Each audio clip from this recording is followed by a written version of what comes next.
All right. Good morning to all of you, and welcome to day 3 of our journey. And nice you're all here. We continue to be blessed with extraordinary weather. I keep on putting this out on the air so people know that they've missed Florida in the north. But anyway, my theme today. And I'm really going to show you something special in that sense and give you something to chew on for a while. From the moment that I had the capacity to be able to look at design, to look at anyone's design, to look at my own design, what was so obvious to me right from the beginning is that we got a terrible deal in this design business. We really did. I mean, you look at genetic imprinting. Now, genetic imprinting is really extraordinary. You know, all those little activations that you have, you know, beside all of those different planets and stuff. You know, all of that activation is wonderful. And yet when you look at all of that activation within the body graph, what you get to see right away is that, you know, it's a rather minor thing in a sense, because everything else is really so white. There's all this white. There is all this receptor in us. I mean, it's one of the things to come to grips with why we live in a homogenized world and why the level of consciousness on this planet is what it is that we are trapped in the influences that move through the openness, the natural receptors that we have to take in what is not us, what is different, that defines us, and in defining us, distorts the nature of our very lives. And where that distortion is at its most powerful is at the mental level. You know, yesterday I had the opportunity to talk about what human design really is, which is form principle. Form principle. It is about the transformation of the vehicle itself. It is about perfecting the vehicle, differentiating the vehicle, treating your body according to what is correct for it in order to lay a proper foundation. Lay a foundation for what? For awareness.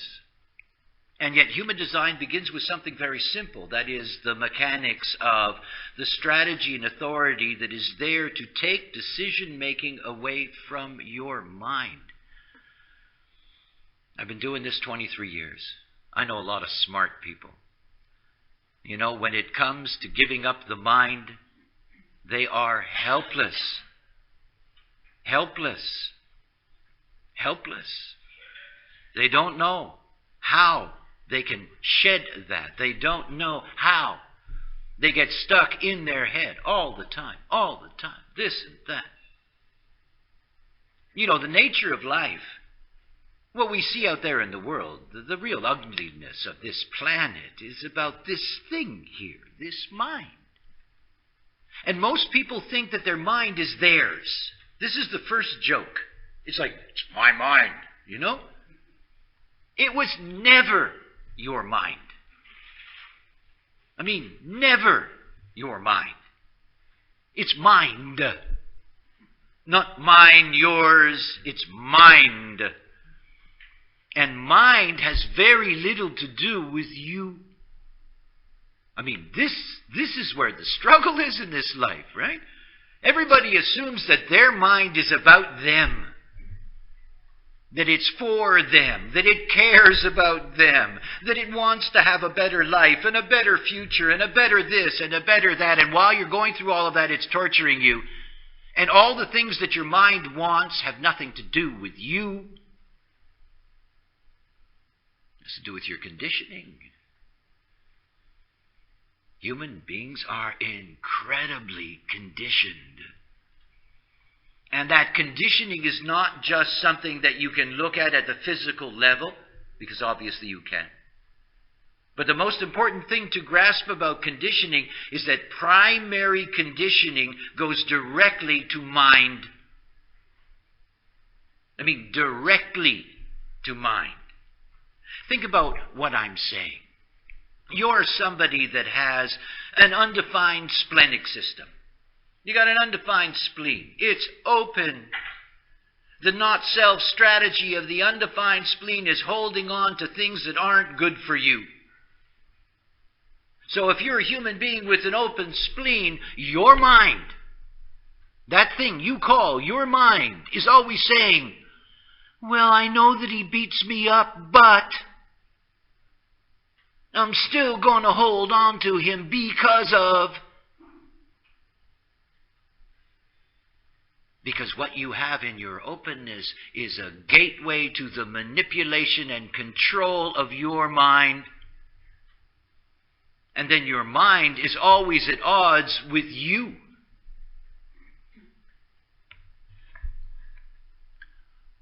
You know, I've spent many, many years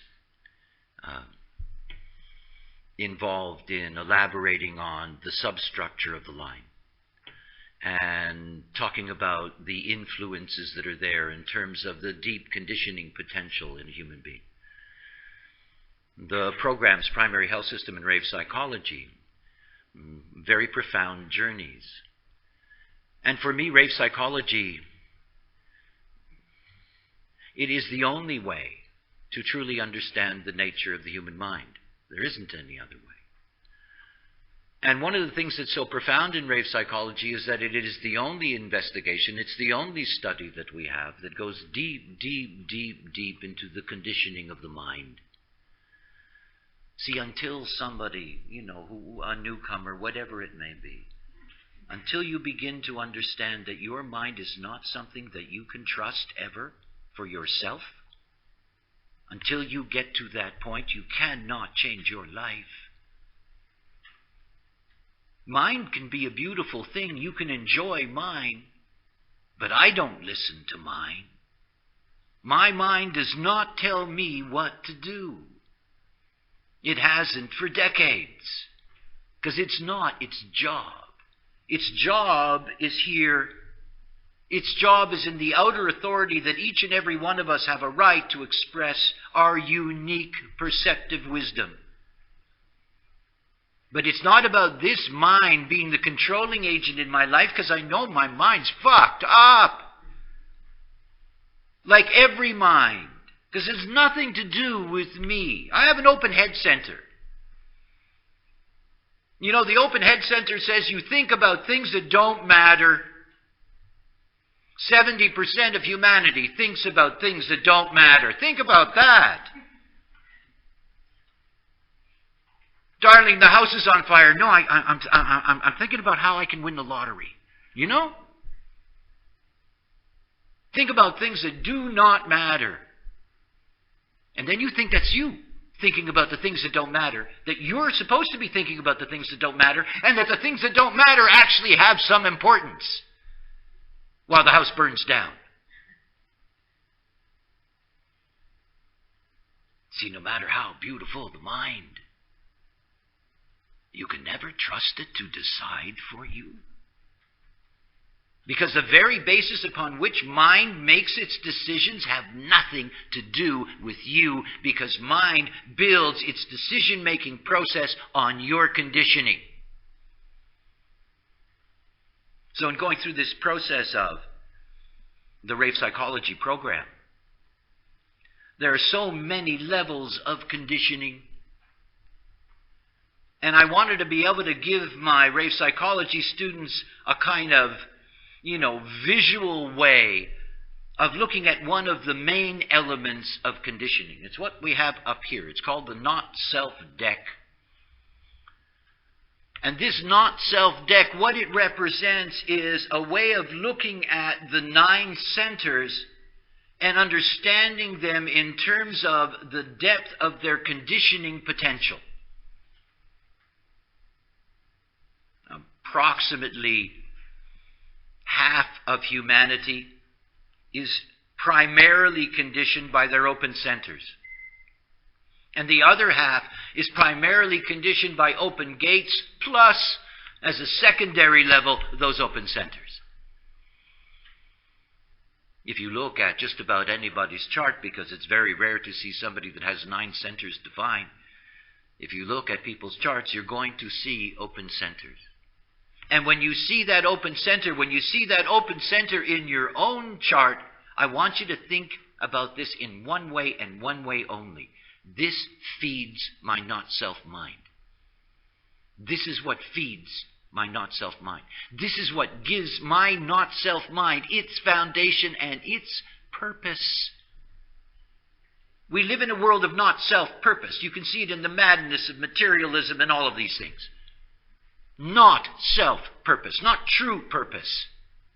Not self-purpose. The not self-purpose of an open spleen is to hold on to things that aren't good for you. You've got lung cancer. Stop smoking. Oh, no, I love it.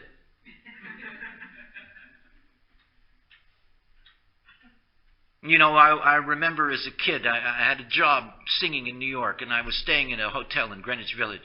And I walked into this place, and there was a guy sitting behind the counter, and he was sucking on a Coke through his throat. You know, human beings, what the not-self will do, and it has nothing to do with them.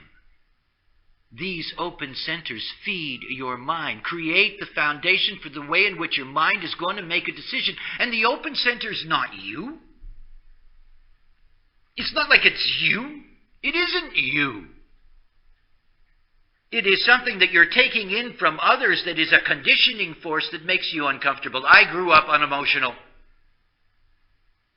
I have an open emotional system. And the emotional system is the avoidance of confrontation and truth. I was the biggest liar as a kid. Jesus, I told lies that would make George Washington blush till he was bled on the ground. My mother would say, "Where were you?" And out of my mouth would come some story. I had no idea what that was about. Just avoid the confrontation. You know, the moment the emotional wave would go up, I would go away. You hide. You begin to tell lies. You begin to tell lies to yourself. Truth disappears. That's not me. I'm a giver of truth, a deliverer of truth. It's what happened to me when my life changed. But I know the other side. I know that not self mind of mine. And it never stops. Your mind is never going to be a trained dog. It's not going to heal. My mind still likes to come up with reasons why I shouldn't get involved. Because that's mine. And I will never stop having an open emotional system. Never. It is the nature of what I am. And remember something about openness. For all the ugliness that it brought into my life before, now, there's just about no one on this planet who knows more about the emotional system than I do. Because that's what an open center is for. When you look at your design, those things that are colored in, that's you. That's the student. And you look at all that openness, this is where you go to school in life.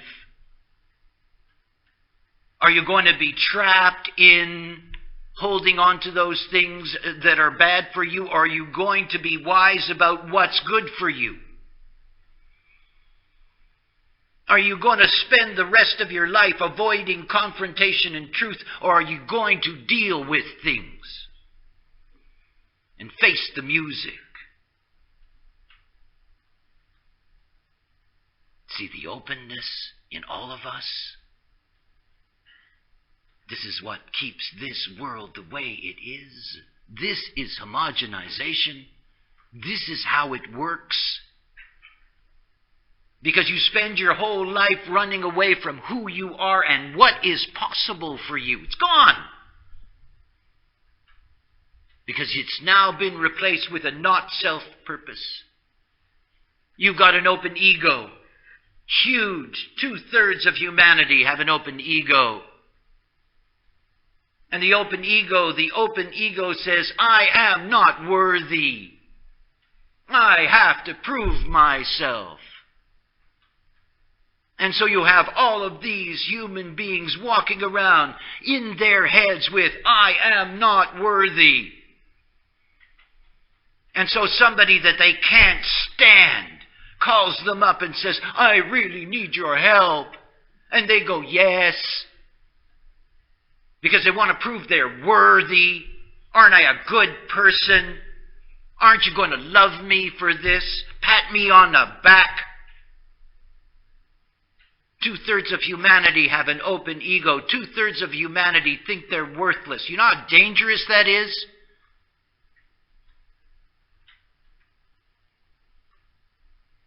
I mean, we are killer monkeys after all.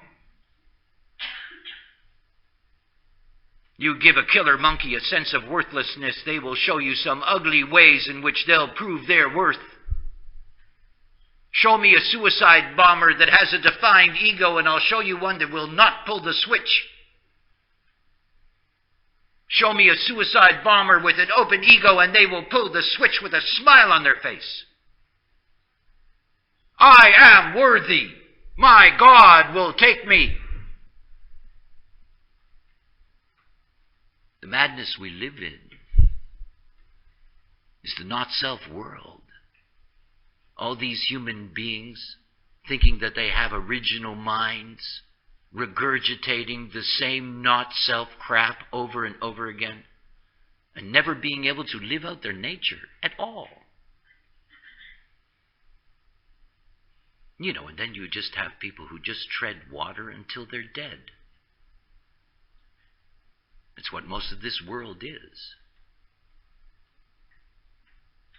You know, this is not what we're here for. We're not here to be sheep. We're not here to be manipulated by what we are not. We're here to live what we are. What we are. All right, so let's take a look at this deck. And the first thing that you'll notice in this deck is that you can see, unfortunately my illustration is sort of cut at the edge, but it's got all the stuff in there. You can see that there are these 9 sort of card-like things. And the way in which they are laid out is identified on the left-hand side. So if you look at the upper left of each card, you'll see a number. And that number is the impact ranking. Now basically what that means is which one of these 9 centers in a body graph is the most powerful conditioning force. Well, if you look and see, number 1 is in the center, and it's the ego. Nothing is more powerful as a conditioning force than the open ego. Nothing. Nothing. You know, I've been doing this for a long time. I never thought it would be my life story that I would have to deal with people and their problems. Really, I never thought that was the way it was going to be. And because I've got a big fat ego, I never thought of myself as worthless. I thought of myself as screwed up, but worthless, never. You know, there was always some value. And then I go on the road. You know, I do thousands of readings with people, and they all feel worthless. And the ones who didn't feel worthless, the ones with the egos, wouldn't admit that they had a problem. And I would say to them, well, why are you here? You know, what do you want? You have to understand, you've got 2/3 of this planet walking around deep, deep within them. They feel like shit. I'm not good enough. I can't do it. I'll never be able to do it. These are the people that constantly are trying to find a way to prove to somebody else that there's something. Wow. What a trip. You know how empty that is as a life? You think those others care? You think they even notice?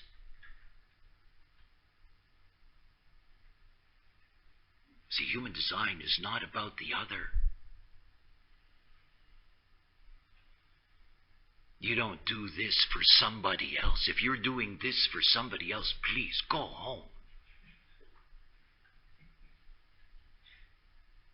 You can only do this for yourself. You can't do it because I'm going to show them. I'm going to become enlightened. Hey, right. Mom, I'm enlightened now. You know, take out the garbage. But you can't. is something that you do for yourself and only for yourself. And that means not for what your mind thinks. You know, it's why when I did these two together that I start with the PHS. Please understand, if you don't surrender to the vehicle, you don't have a chance. It's not mine's bad. Please understand that. The very word comes from ma. It's from Sanskrit. It means to measure. Maya, mind. They're all about measurement. That's all it is. It measures this and that. I have my favorite mind story. Came from a student and a funny guy, Sheldon LeBron. Some of you may know Sheldon. Tells me this story about this guy who wakes up and he's got this incredible thing in his head. He's going to get rid of all of his possessions. He's going to sell his shares. He's going to clean out his bank account. He's going to take all his money. He's going to go to Las Vegas. He's going to go to the roulette table. He's going to put everything on 18 black. And then he thinks, hey, that's kind of crazy. You know, when he goes to work, next day he wakes up, this thing is in his head. Get rid of all your stuff. Take all your money. Go to Vegas. Do your thing. Day after day, his mind is at him. Finally, he says, okay, hey, this is what we're going to do. So he gets all his money and he closes everything down and he goes to Vegas and he goes into the casino and he gets to the roulette table and he puts all the money on 18 black and it comes up 13 red. And he goes, shit. This is mind. You see, you will make a decision with your mind. And it turns out to be the worst, the most stupid thing that you've ever done.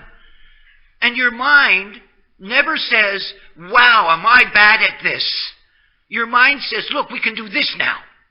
As if you should trust it after it just destroyed your life. You're going to trust your mind to make the next big decision for you. This is insanity. Mind doesn't know whether this or that is really suitable. It just measures this and that. I like the Chinese, they've got a great saying. Good news, bad news, who knows? No pun intended. I mean, who knows? I've seen this movie so many times, right? You get some terrible thing, you know, it smacks up against you, and every part of you is ready to say, oh my God, I'm a victim, right? But if you don't do that, if you just watch the movie, you don't know where that's going to take you. The mind doesn't know where this or that will go. All it can do is say, hey, look, there's a this and there's a that. That's all it can do. It's not in charge of this life. It's not in charge of what makes this life correct, healthy, viable, all of those things. And you see, the moment that you enter into your experiment of strategy and authority, what you're doing is you're stripping the mind of the one thing that it will do that will destroy your possibilities in this life. You're taking away the mind's control over your decision-making process. Because otherwise, it is these open centers that are going to give you your purpose in life. Those beings with that open ego, who don't know any better, they don't know that their mind is being conditioned this way. They have no idea. They think it's them. They think they're worthless. You know what I tell somebody that I do a reading for who has an open ego? You never have to prove anything to anyone, ever. It's a blessing for a incarnation. It's not a curse. I got a defined ego. You see what I do for a living? Prove, prove, prove, prove. That's my job. You got an undefined ego, you got nothing to prove to anyone, to anything, ever, ever. Your worthiness is not in question. Mine is. But I'm born to be that way. It's my ego. If you got an open ego, you don't have that. That's not what your game is about. You're here to see what's worthy. Because that's wisdom. You got an undefined ego. You're here to see what's worthy in this life. You're here to see who is worthy in this life. You're not here to be a victim. You're not here to be identified with not being good enough. You're not here to be a damn slave because of it. If all the people with open egos would say no once in a while, the whole world would change. And they're so afraid to say no. Oh, they're going to think I'm a terrible person. You know? No more Christmas cards.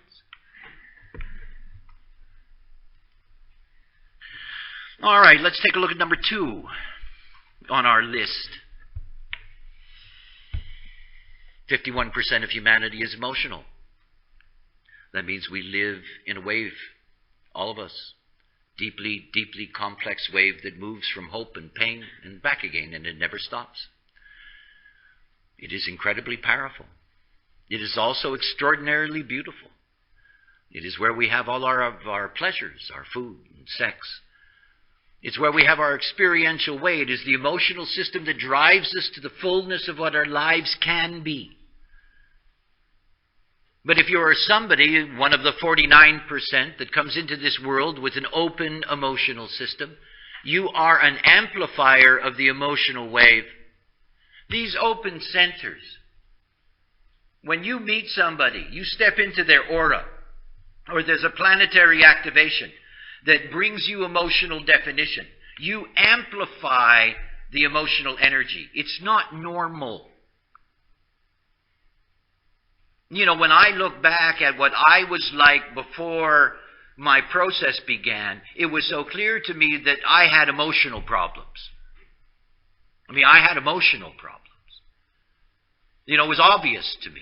I kept on, having relationships with emotional women because, of course, I had an undefined emotional system, so I was attracted to what I wasn't, to the pleasure principle, whatever. And when they were in a good mood, I amplified that, so I was like, wow, you know. And when they were in a bad mood, I was sharpening my knives. You know?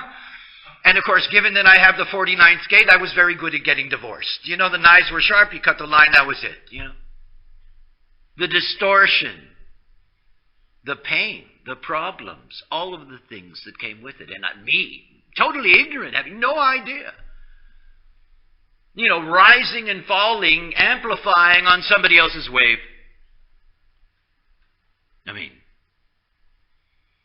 You have to understand what's going on in the world out there. Think about the father that's like me, unemotional. As an emotional child, I have 2. The fact that both my sons are alive is an indication that I am really okay. And you think I'm joking. I'm unemotional. I have 2 emotional sons. Let's say I get mad at one of them, right? And they get cranked up emotionally. Whew. Do I ever get cranked up? There's a point at which that gets really dangerous.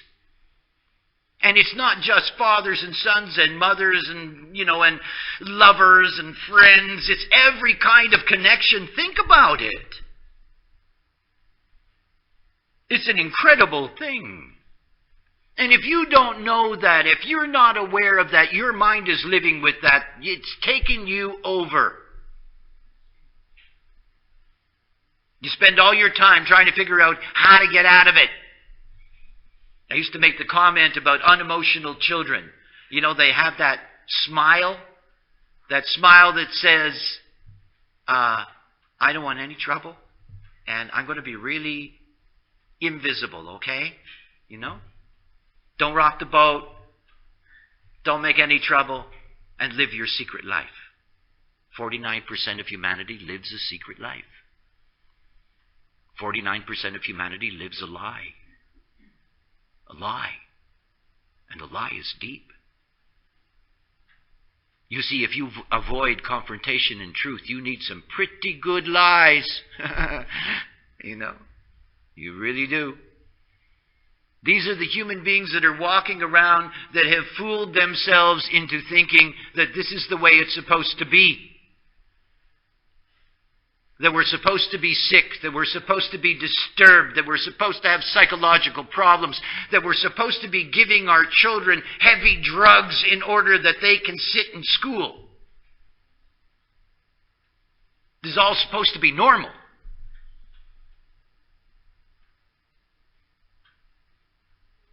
See, people don't want to deal with the truth.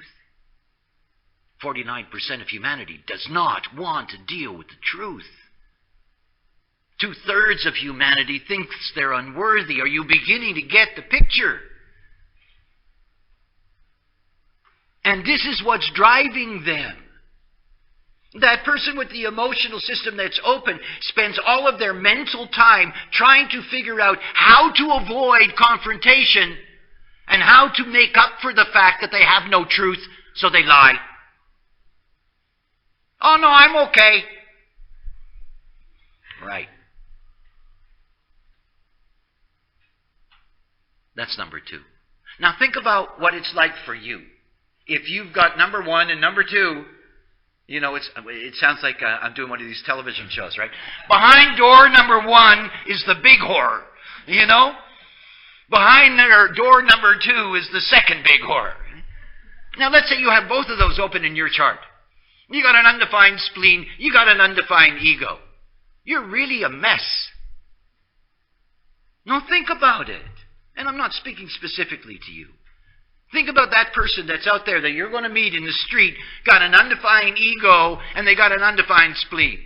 These are people that got really bad habits.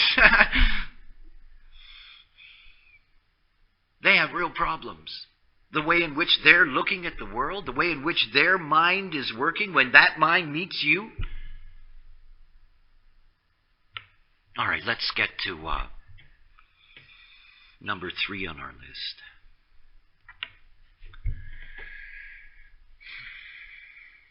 You know, one of the things about what it is to be us is that we have a holistic process. And we have a holistic process we call our lives. And this holistic process is about our frequency. So much of what I actually teach is about the music of what it is to be us, about the tuning of our frequency so that our frequency is correct. You know, when the not-self mind is ruling, the frequency is distorted. When the frequency is distorted, we lose our cognitive potential. We lose that potential to be able to achieve what is our purpose and what is, in particular, our outer authority, that is, the ultimate expression of the potential of our personality. When you look at the G center, you're looking at the core of being. You're looking at the core of being in that this is where the monopole is, and through the G center, the whole mandala, the whole process, all of these things are brought together. It is the magnetic monopole that holds us together in that illusion of separateness. This is the sense of the holistic identity that is there in the G.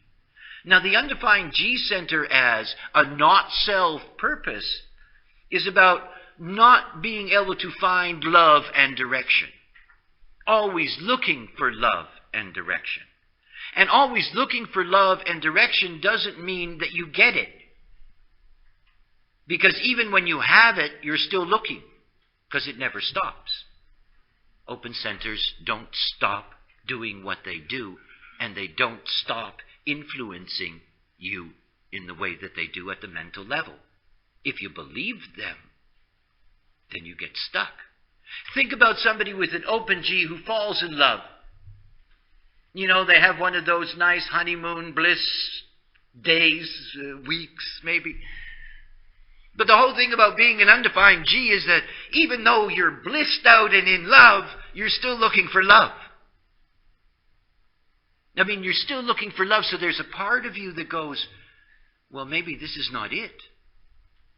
I mean, maybe this love that is so delicious right now and is so blissful right now, maybe this love is really something empty because I can feel that I'm still looking. And you see, if you don't understand that, it's going to mess up your relationships, right? You know? You seem like you're not here, dear. No, I'm looking somewhere else. It's the same thing with whatever the place may be. Same phenomena.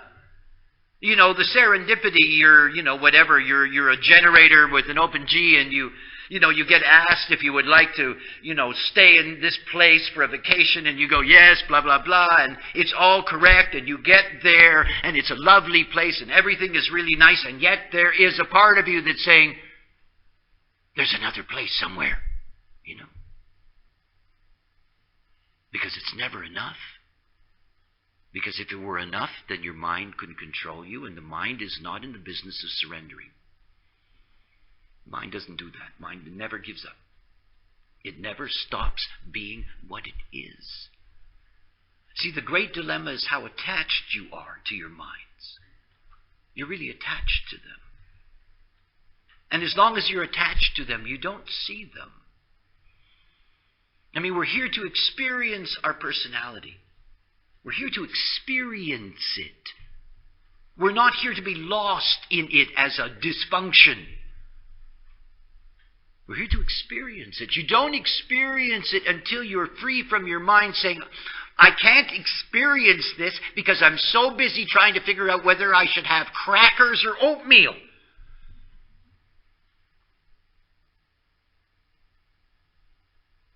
This is the mind.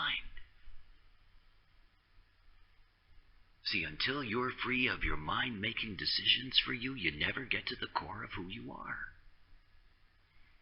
And it's not like suddenly it goes away. I mean, this is the thing to really grasp. See, I watch my mind. I consider it entertainment. Truly, entertainment. It can't be anything else. Because if I take it seriously for a moment, I know where that road leads to. It's mind that's heavy and serious and worried and concerned and this. I mean, all mind wants to do is make sure that it controls you through fear. Remember, it's not your mind, it's mind. All of these openness, all of this feeding of the mental system is just to make sure that you're scared.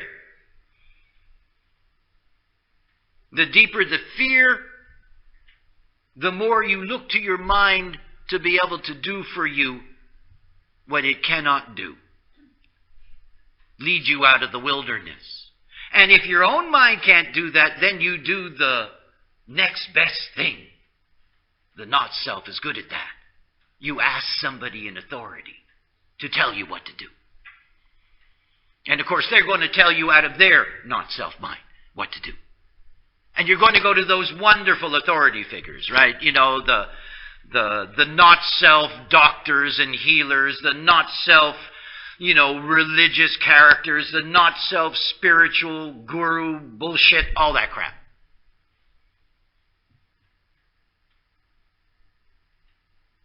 See, as long as you're caught in the not-self mind, you're never going to live your own life. You're never going to be able to express what is your truth instead of regurgitating all the crap that everybody else repeats over and over again as if it somehow is a truth.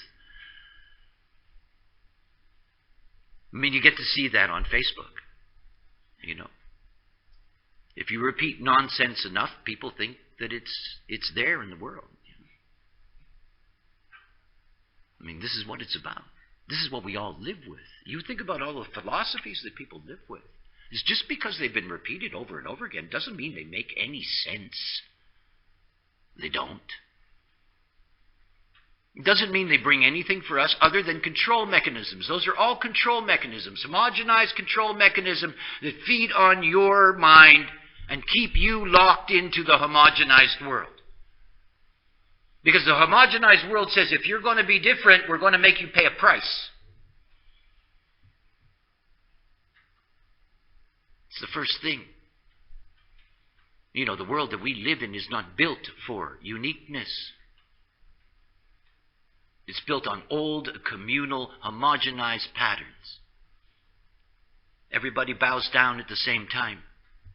Everybody repeats the same stupid prayers over and over and over again.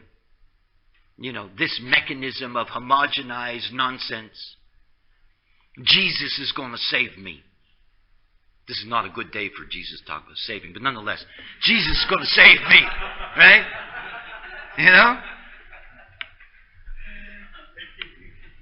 Sure, Jesus is going to save you. Yeah. I'm going to pray all the time, Some authority is going to be able to be there, Somebody else is going to decide for me.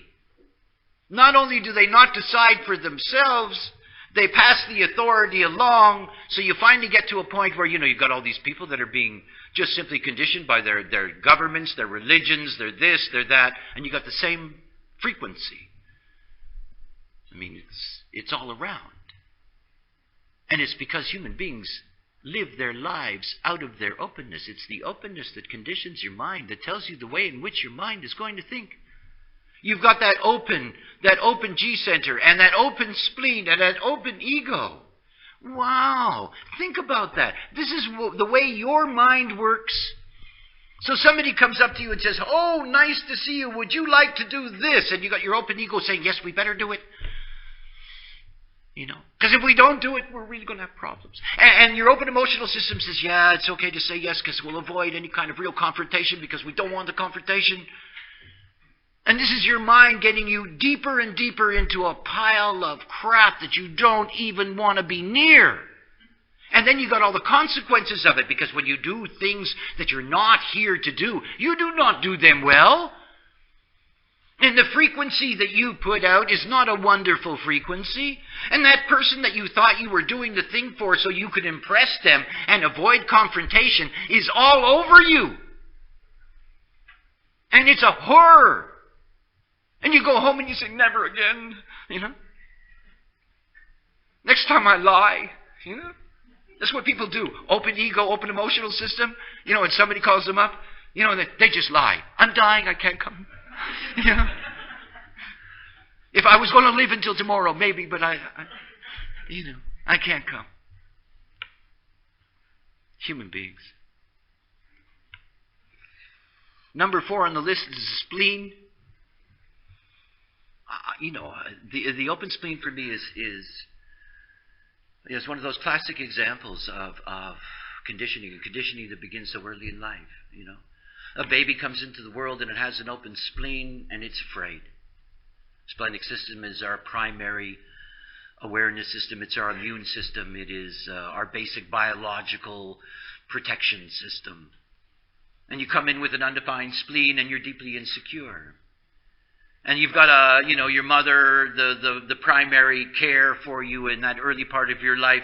Your mother may have a defined spleen. If she has a defined spleen, you've got that undefined spleen. You amplify that feeling. You cling to her. If she steps away just to breathe, you will scream and cry and yell and want her back because you don't want to be afraid. And that's going to be the symbol, the structure for you for the rest of your life.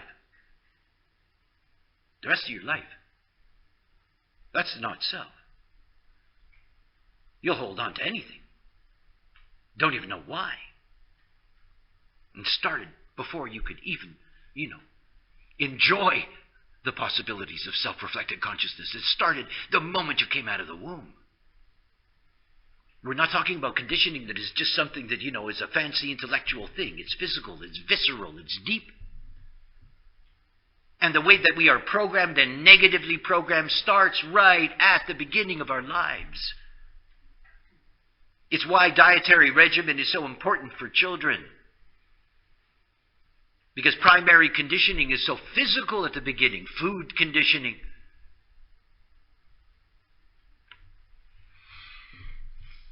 Number 5, the Ajna Center.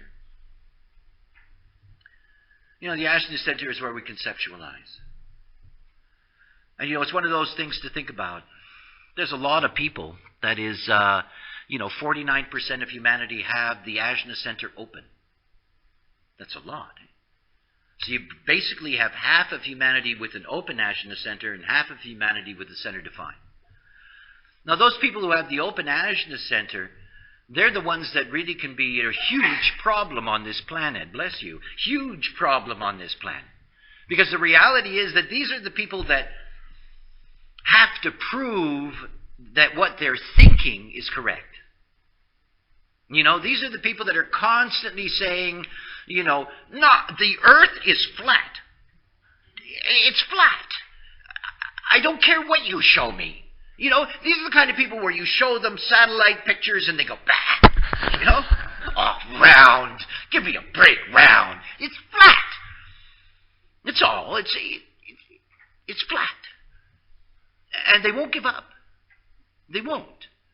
It is the most embarrassing thing in the world for somebody with an open ajna center to be wrong. There's nothing more embarrassing. You got an open ajna center, and you say 1 and 1 is 4, and people start laughing, you're dead. You're dead. You need more perspirant than any store will sell you. You're dead. It's like, oh my God, It's the open ajna center. And it's that open ajna center that's feeding the not-self mind that says, no, we're right, it's flat, it's flat, it's flat. No, you're right, it's flat, it's flat. You want to live like that? Does anybody? Do you really want to give up your life for such madness? Because that's what people do every day. Every moment, every breath. As long as your mind is running your movie, it's running it on the not-self. And what's important for your mind is not what's important for you. What's important for your mind is dealing with all this pressure. I have to prove I'm worthy. I have to find love. I have to think about those things that don't matter. I got to do all this stuff. And only when I do all of that is it all going to be okay. And of course, for these people, it's very unfortunate because it's all a lie. It's not okay. And there is no resolution in not self-purpose. You never do get to that reward. You can't. You can't. But you see, it's a way in which the killer monkeys are kept controlled. It's the way through the not self-purpose that most human beings define their existence. Imagine spending your whole life proving you're worthy. You know how many people do this? That it's the only thing that matters to them? Is that they can somehow show those people that they don't know, don't care about, that somehow they're important, that they're worthy, that... What a sickness.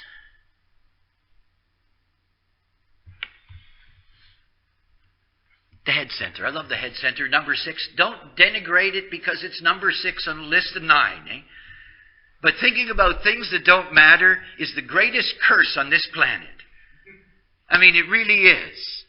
I've been doing this such a long time, and I've met so many different fractals out of the New Age. Wow, do people think about a lot of crap. Really, endless stuff that doesn't make any difference. And it doesn't matter. You see, it's not what your mind thinks about that is going to define the nature of your life. Your mind thinks about what it's conditioned to think about. You're not in charge of that. You're not. It only begins to change when you're not identified with the way in which the this and that process of your mind works. I find it very interesting. I'm 3 parts left, so I find it very interesting strategically to see the way in which my mind will look at different things. So it's interesting. But I'm not at that place where I used to be, where as I watch my mind looking at these things and I say, ooh, that one's good, let's go with this one. That's when I would usually put my foot in the wrong place, or any other part of my body.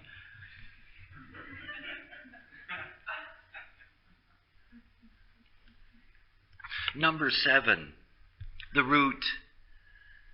The root of all evil, right, Peter? The root.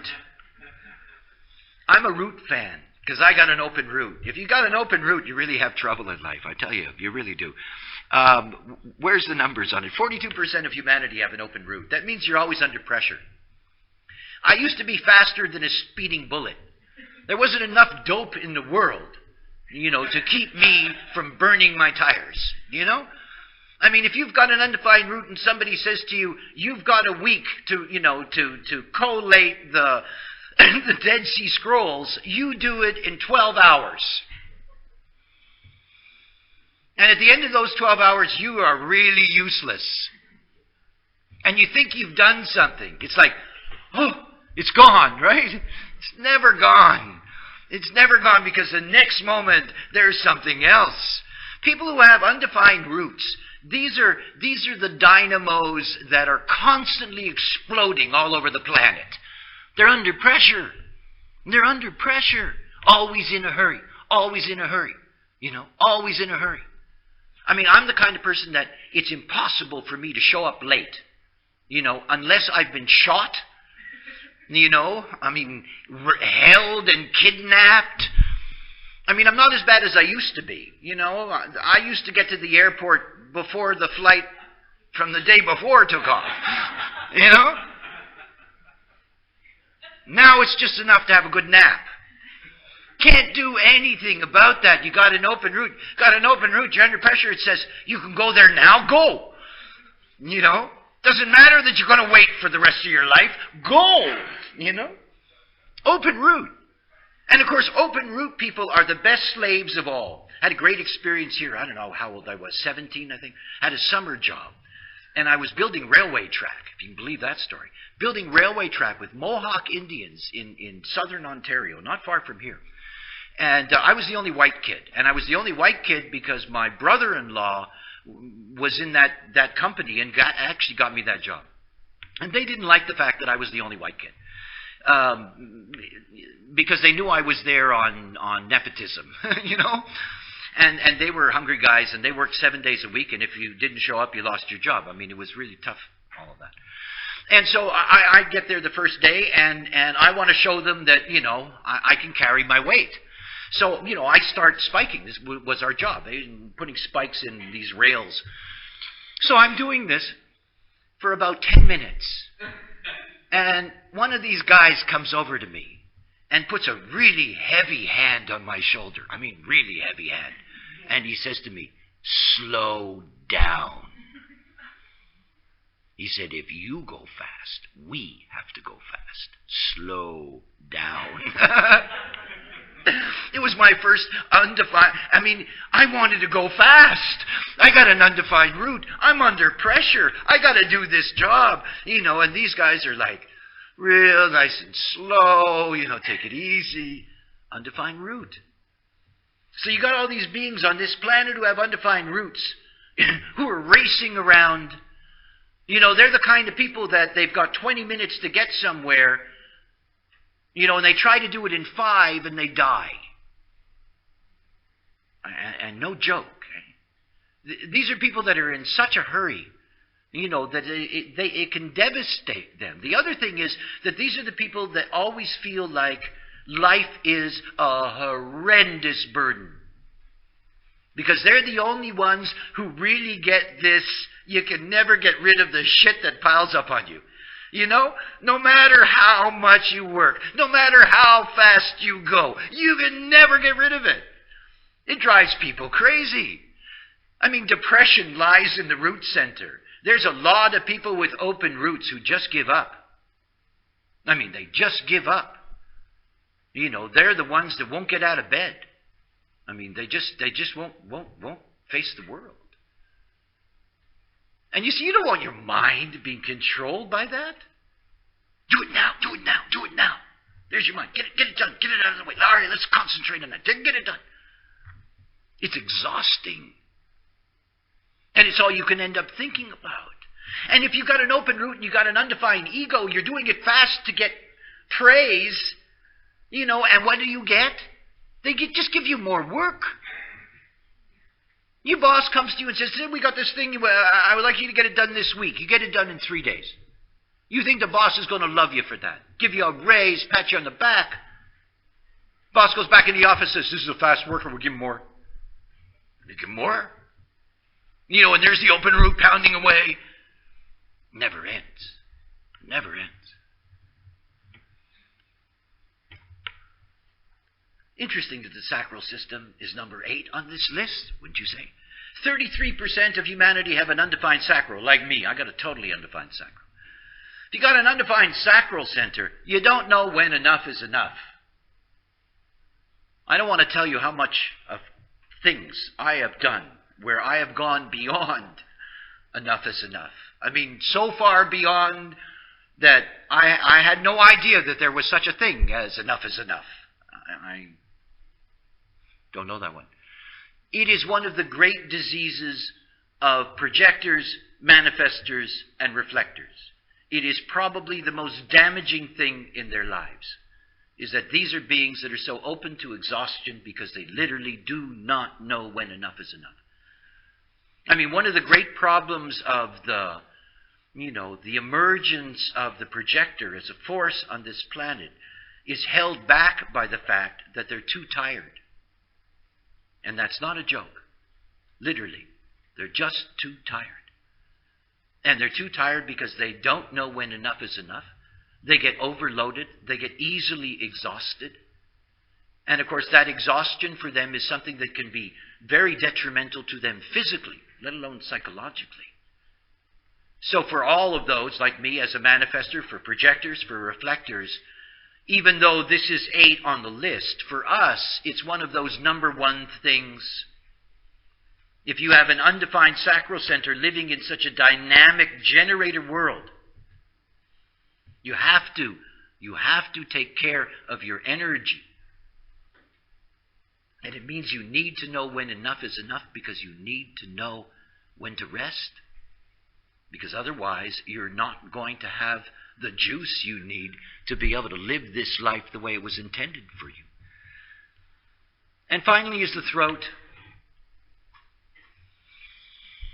You know, the open throat is about needing attention. People with open throats are constantly trying to get attention, and they usually end up getting the wrong kind.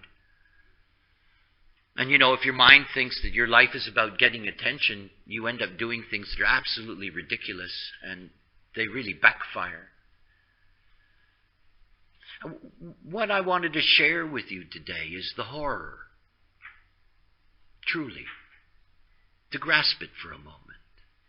To understand that we're not in charge of the way in which the mind processes things. If you're not trapped by your conditioning, all these things that I've described become ways in which you see with wisdom the nature of the world. I understand the open emotional system. I understand the open sacral and root and the open head, because that's what's open in me. And because they no longer determine the nature of my life, because they do not control my decision making, I can see them without agenda. I can see them without subjectivity, without identification, but simply experience them as phenomena. At the beginning of my process, I was very uncomfortable with emotional beings. Now I love being around them. There is a depth and variety, there's a fascination in the way in which the emotional world operates that I get to see in a unique way. That I get to experience all the nuances of it, because it's not me. Yet I am no longer a victim of its power to be able to distort the way in which my mind operates. My mind hasn't made a decision for me in over 2 decades. It's not its job. And I'm living proof that you don't need your mind to tell you what to do to be a success in life or to have a good life. It's not about mind. And that the closer you come to the reality of what's possible for you to live your life correctly, it's only then that you'll begin to see what your mind is really capable of. Its beauty side rather than its darkness. Because we're all here to deliver our outer authority. We're all here to express our uniqueness. This is what our minds is for. It's for communion. One of the most difficult things to find in this world is somebody that you can talk to that doesn't bore you to death. And we all know that. It's one of the most difficult things. It's why people pay money to listen to somebody who's interesting. Because we're bored to death with what's going on at the intellectual level, at the communion level in our lives. Because it's not real. The one last thing I leave you with today is something to grasp. If your mind is both your inner and outer authority, it can only lie. If your mind has to control your life, then it will lie all the time. Because it cannot tell the truth. It will not be able to tell the truth. It will have its subjectivity and its agendas. And that's not what we're here for. We're here to commune with each other. We're here to respect, and we're here to be entertained by the depth that each of us has as a potential. This is what mind is about. It's about awareness. It's about raising the consciousness of this plane. But to live correctly, to live free of fear, to live your life as it was intended to live, it begins with strategy and authority. It begins with freeing yourself from your mind. Okay, thank you. And thank all of you online. Nice to see you all here.